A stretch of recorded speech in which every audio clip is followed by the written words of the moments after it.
Butler and Liberal Senator Jane Hume. Good morning to you both. Mark, would the government support this?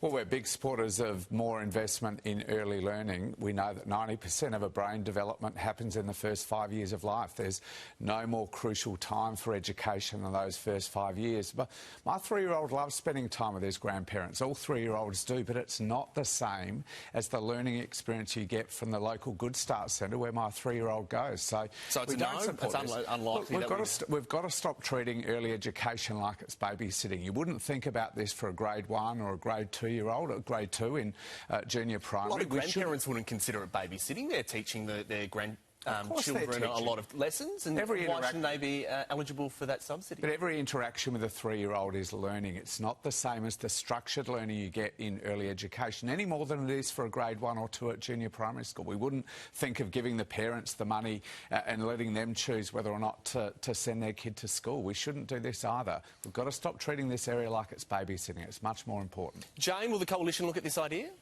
Of course we'll look at this idea, and that's because it's a good idea. I mean, let's face it, the way that the childcare system is structured now, we're subsidising the childcare workers and we're subsidising the childcare users, and nobody's happy with the outcome. It doesn't work for shift workers. It doesn't work if you're in regional or remote communities. It doesn't work if you've got multiple children of multiple ages. So this one-size-fits-all approach clearly isn't serving Australian families well.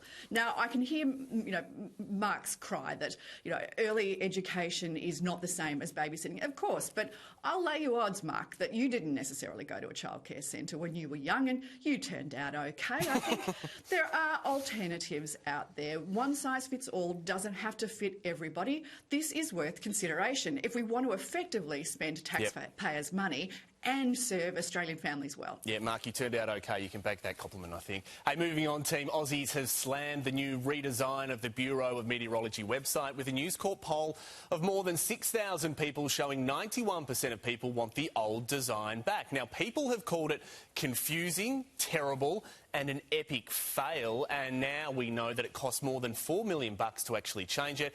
Mark, what happened to the if it ain't broke, don't fix it rule? Is this a wise use of public funds? Well, none of us likes change, particularly for something we use so much. I'm pretty much a daily user of this website. It's one of the most popular websites in the country, and we'd love it to stay the same forever, but we needed to update it. I've got to say I'm not a big fan of the Australian supporter bashing the Bureau of Meteorology. They do an amazing job literally predicting the future for us every single day, and as we head into disaster season in particular, we want to make sure that this website is as secure and as reliable and as widely accessible as possible. So I'm finding the change difficult, like most daily users of the site, but I'm sure I'll get there. I don't think we're bashing the actual Bureau here and the work they do, are we, Jane? But can you justify a $4 million spend on this, do you think? Look, I went and had a look at the website myself, and it's not too bad. I mean, it's not terrific. I wouldn't have changed it on a day that there were extreme weather events around the country. I can understand users' frustration at that. Was it worth $4 million?